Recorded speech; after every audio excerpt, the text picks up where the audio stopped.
दोस्तों कैसे हैं आप सभी। आज की इस वीडियो में हम एक्सप्लेन करने वाले हैं द वॉकिंग डेड सीजन 2 को। और अगर आपने सीजन 1 का एक्सप्लेनेशन नहीं देखा है तो आप हमारे चैनल पर जाकर देख सकते हैं या फिर डिस्क्रिप्शन में दिए गए लिंक पर क्लिक करें। द वॉकिंग डेड सीजन 2 में टोटल 13 एपिसोड्स हैं और ये रिलीज हुआ था अक्टूबर 2011 में और इसकी IMDb रेटिंग है 8.2। और इस सीरीज से जुड़ी सारी इंफॉर्मेशन मैंने डिस्क्रिप्शन बॉक्स में दे दी है, आप वहां पर जाकर पढ़ सकते हैं। और सीजन 1 को आप सभी लोगों ने काफी ज्यादा पसंद किया तो इसीलिए मैं सीजन 2 का एक्सप्लेनेशन लाया हूँ। एंड दोस्तों अगर इस वीडियो पे 200 लाइक्स आ गए तो मैं द वॉकिंग डेड सीजन 3 का भी एक्सप्लेनेशन जल्दी ही लाऊंगा। एंड मैं आप सभी से रिक्वेस्ट करना चाहता हूँ कि अगर आपको मेरी वीडियो थोड़ी सी भी अच्छी लगती हो तो मेरा चैनल को सब्सक्राइब करें ताकि हमारा चैनल ग्रो हो सके। और मैं वादा करता हूँ कि आपके लिए ऐसे ही इंटरेस्टिंग सीरीज और मूवीज का एक्सप्लेनेशन लाता रहूंगा। तो बात कर लेते हैं इस वीडियो की। तो इस वीडियो में मैंने एक्सप्लेन किया है एपिसोड नंबर 1, 2, 3 और 4 को। तो चलिए टाइम ना वेस्ट करते हुए एक्सप्लेन करते हैं इस मास्टरपीस को हिंदी में।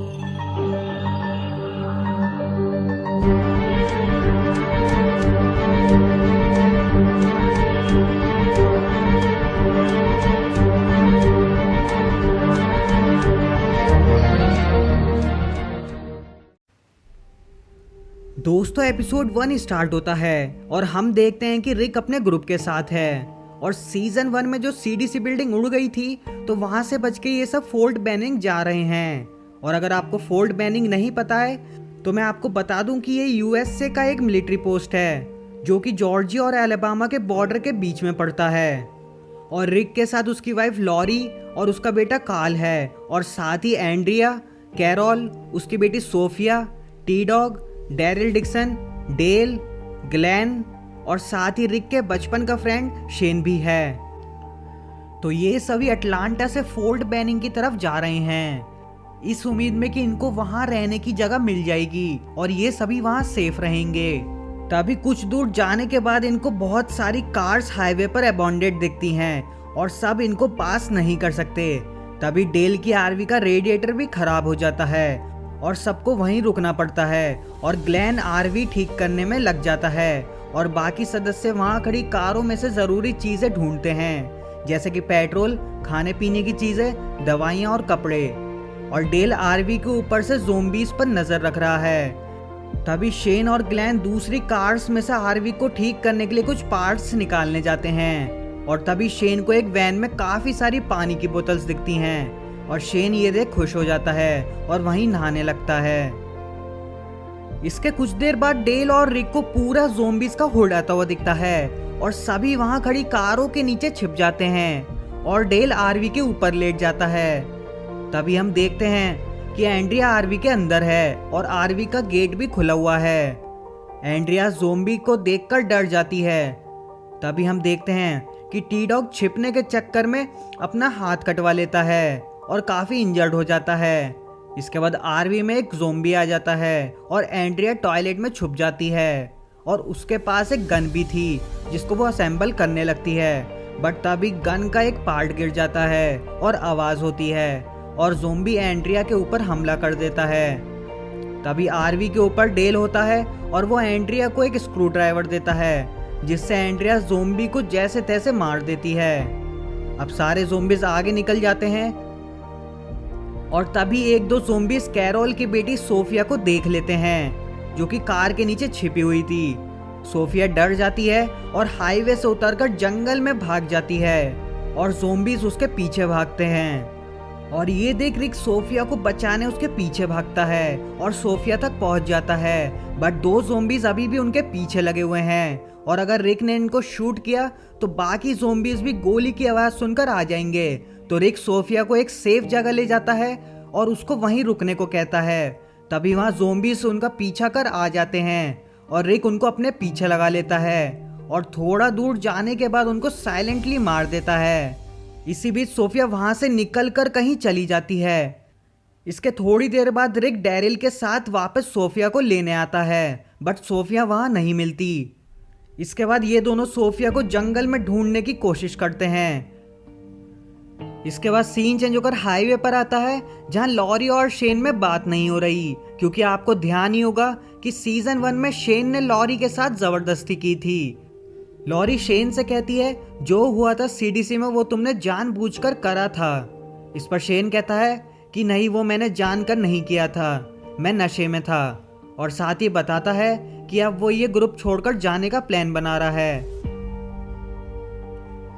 इसके बाद सीन चेंज होकर जंगल में आता है जहां रिक और डैरिल सोफिया को ढूंढ रहे हैं, बट सोफिया नहीं मिल रही। इधर सोफिया की माँ कैरोल काफी ज्यादा दुखी है अपनी बेटी के लिए और उसके आने का इंतजार कर रही है। तभी एंड्रिया डेल से अपनी गन वापस मांगती है जो कि उसके डैड ने उसको दी थी, लेकिन डेल उसको गन नहीं देता क्योंकि वो गन को अच्छे से हैंडल नहीं कर सकती। इस बात से एंड्रिया डेल से नाराज हो जाती है। इसके बाद रात होने से पहले रिक और डैरिल वापस आ जाते हैं और सोफिया नहीं मिली, इससे कैरोल रोने लगती है। रिक कैरोल को समझाता है कि हम सोफिया को ढूंढ लेंगे और कहता है कि हम सब फिर से कल सुबह सोफिया को ढूंढने निकलेंगे। इसके बाद सीन चेंज होता है और अगले दिन पर आता है जहां सब लोग सोफिया को ढूंढने निकले हुए हैं और डेल आरवी ठीक करने के लिए वहीं रुकता है और टी डॉग के हाथ में चोट लगी है, इसलिए वो भी वहीं रुकने का फैसला करता है। इसके बाद ये सभी लोग जंगल में सोफिया को ढूंढ रहे होते हैं। तभी इनको एक चर्च की बेल सुनाई देती है, जैसे कि कोई इनको सिग्नल देने की कोशिश कर रहा है। ये सभी लोग भागकर वहां जाते हैं और देखते हैं कि चर्च के अंदर कुछ ज़ोंबीज बैठे हुए हैं और ये सब इन सभी ज़ोंबीज को मार देते हैं। तभी फिर से चर्च की बेल बजती है और ये सब देखते हैं कि वो ऑटोमेटिक बेल थी। इसके बाद लॉरी और शेन में बात होती है और लॉरी कहती है तुम हमें छोड़कर ऐसे नहीं जा सकते, तुमने रिक को भी ये बात नहीं बताई है। और इनकी बातें एंड्रिया भी सुन लेती है और शेन से कहती है कि मैं भी तुम्हारे साथ चलूंगी, लेकिन शेन कहता है कि नहीं, तुम मेरे साथ नहीं चल सकती, इसमें बहुत ज्यादा खतरा है। इसके बाद कैरोल गॉड से प्रे करती है अपनी डॉटर के लिए। इसके बाद रिक शेन खाने के लिए हंटिंग करने जाते हैं और इनके साथ रिक का बेटा काल भी आने के लिए कहता है और बाकी सभी सोफिया को ढूंढने निकल जाते हैं। इसके बाद रिक चर्च में गॉड से प्रे करता है कि लोग उसकी एबिलिटीज पर शक कर रहे हैं और उसको आगे बढ़ने में सहायता करें। इसके बाद ये तीनों हंटिंग के लिए जाते हैं और इनको एक डियर दिखता है और रिक का बेटा कार्ल डियर को करीब से देखने जाता है और रिक और शेन पीछे खड़े रहते हैं ताकि डियर डर कर भाग न जाए। कार्ल डियर के पास जा ही रहा होता है और काफी करीब आ जाता है। तभी एक गोली चलती है और वो गोली कार्ल के पेट में जाकर लगती है और ये देख रिक और शेन के होश उड़ जाते हैं और रिक और शेन जल्दी से भागकर कार्ल के पास जाते हैं और उसको उठाते हैं। और इसी के साथ एपिसोड 1 यहीं खत्म हो जाता है।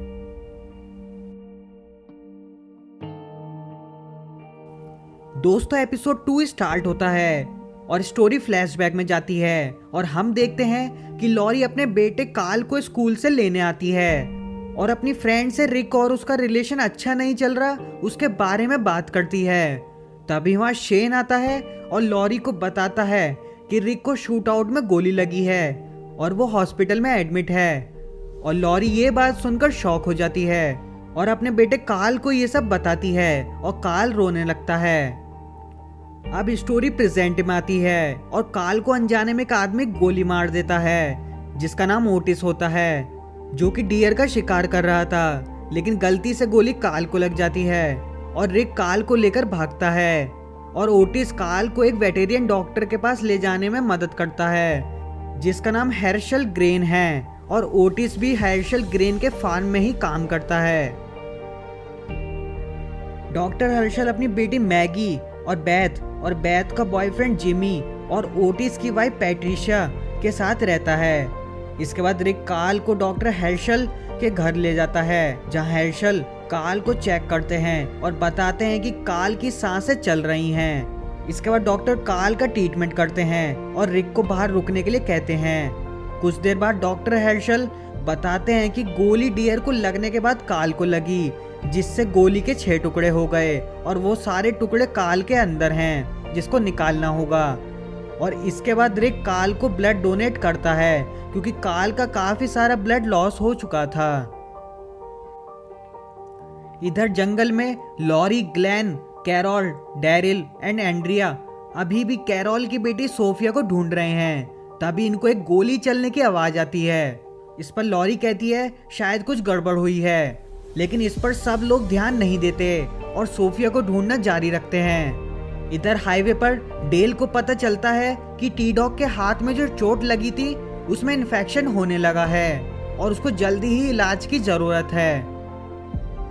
इसके बाद सीन जोकर हेर्शल के फार्म पर आता है, जहां डॉक्टर हेर्शल कार की बॉडी में से एक बुलेट का टुकड़ा निकालते हैं। इसके बाद रिक कहता है कि लॉरी को भी यहाँ होना चाहिए था, उसको कुछ नहीं पता है कि काल के साथ क्या हुआ है।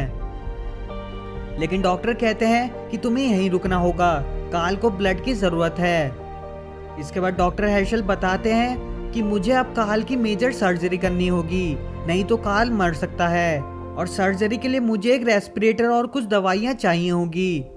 इस पर शेन कहता है कि मैं ये सब लेने जाऊंगा और ओटिस बताता है कि पास ही के हाई स्कूल से हम ये सब ला सकते हैं और ओटिस शेन के साथ जाने के लिए तैयार हो जाता है। इसके बाद मैगी रिक से कहती है तुम्हारी वाइफ कहाँ है, मैं उसको यहाँ ला सकती हूँ, और रिक लॉरी की लोकेशन बताता है। इसके बाद शेन और ओटिस हाई स्कूल से सप्लाईज लेने के लिए निकल जाते हैं। इसके बाद सीन चेंज होकर हाईवे पर आता है, जहाँ टी डॉग डेल से अजीब बातें कर रहा है और कहता है कि हम दोनों यहाँ बैठे हैं और रिक हमें किसी काम का नहीं समझता, चलो हम यहाँ से कहीं चले जाते हैं। और जब डेल टी डॉग को छू कर देखता है तो उसकी बॉडी काफी गर्म थी और उसकी तबीयत बिगड़ रही थी उसके हाथ में लगी चोट की वजह से। इसके बाद मैगी लॉरी के पास जंगल में पहुंच जाती है और बताती है कि एक एक्सीडेंट हुआ है और काल को गोली लगी है।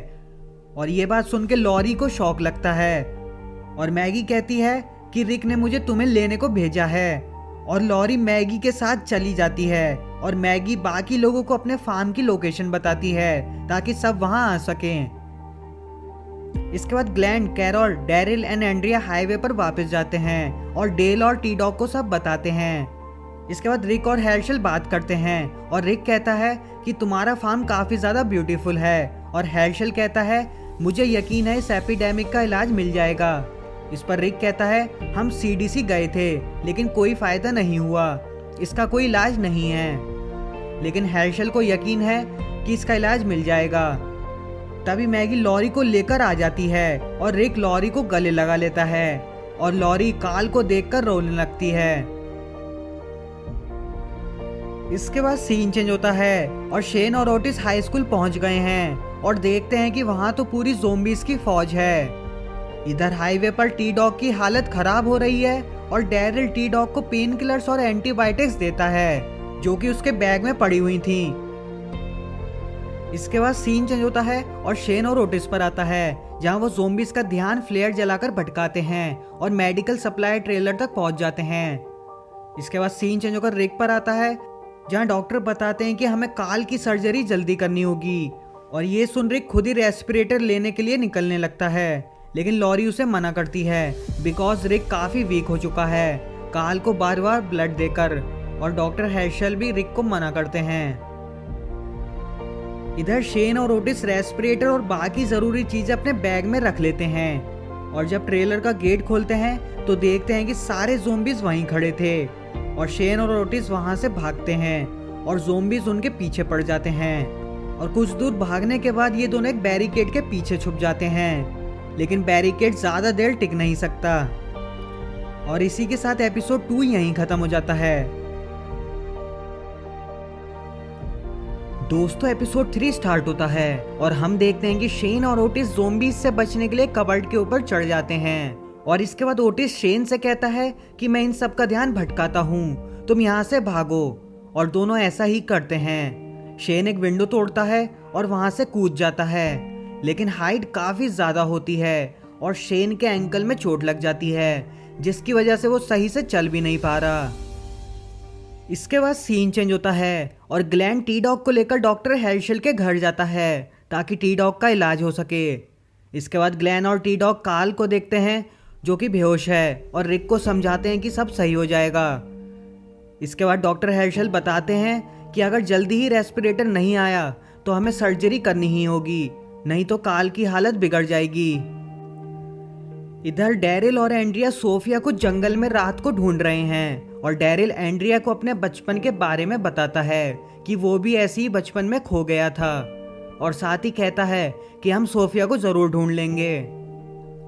इसके बाद सीन चेंज होकर रिक और लॉरी पर आता है, जहां वो दोनों काल को लेकर काफी ज्यादा दुखी हैं और लॉरी रिक से कहती है कि ये दुनिया अब बच्चों के लिए नहीं रही, अब इस दुनिया में हम इधर से उधर भागते रहेंगे।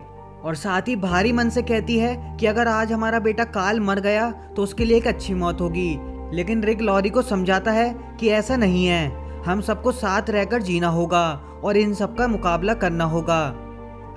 इसके बाद सीन चेंज होता है और शेन पर आता है, जहां वो ज़ोंबी से घिर गया है और उसके पास गन में गोलियां भी कम हैं। तभी वहां ओटिस आ जाता है और शेन को बचा लेता है और ओटिस के पैर में भी चोट लगी हुई है।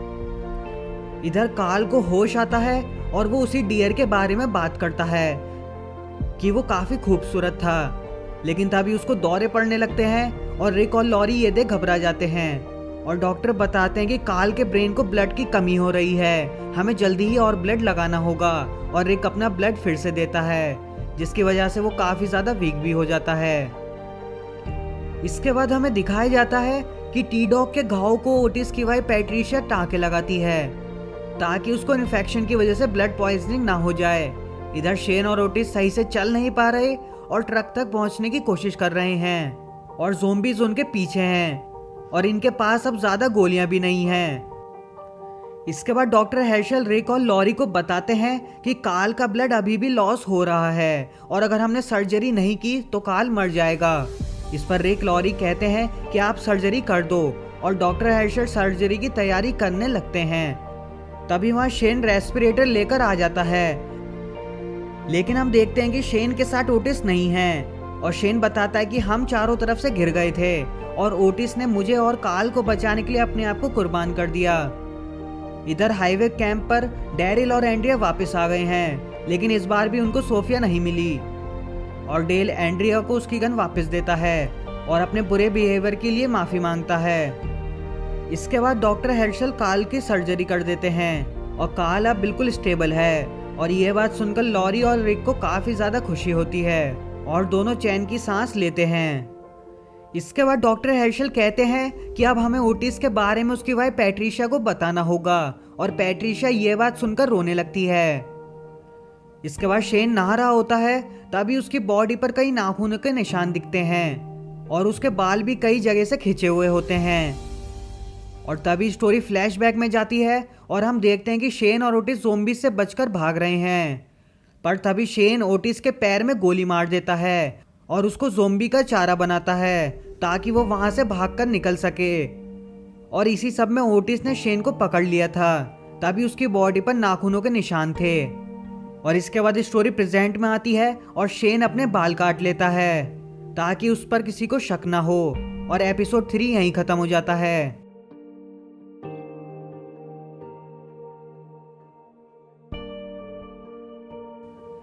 एपिसोड 4 स्टार्ट होता है और हम देखते हैं कि काल को होश आ गया है और अब उसकी तबीयत भी ठीक है और काल सोफिया के बारे में पूछता है कि वो ठीक है या नहीं और रिक उसे झूठ बोल देता है कि सोफिया ठीक है ताकि काल सोफिया को लेकर परेशान ना हो।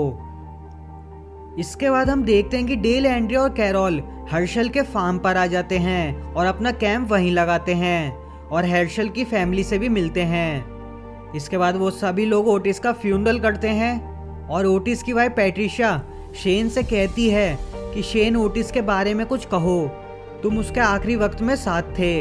इस पर शेन अभी भी झूठ बोल देता है और कहता है कि ओटिस ने अपनी जान कुर्बान कर दी काल को बचाने के लिए, अगर वो ऐसा नहीं करता तो मैं भी काल तक रेस्पिरेटर नहीं पहुंचा पाता और उसने दोनों की जान बचाई है। लेकिन सच्चाई तो आप जानते ही हो कि शेन ने एक तरीके से ओटिस की हत्या करी है खुद को बचाने के लिए।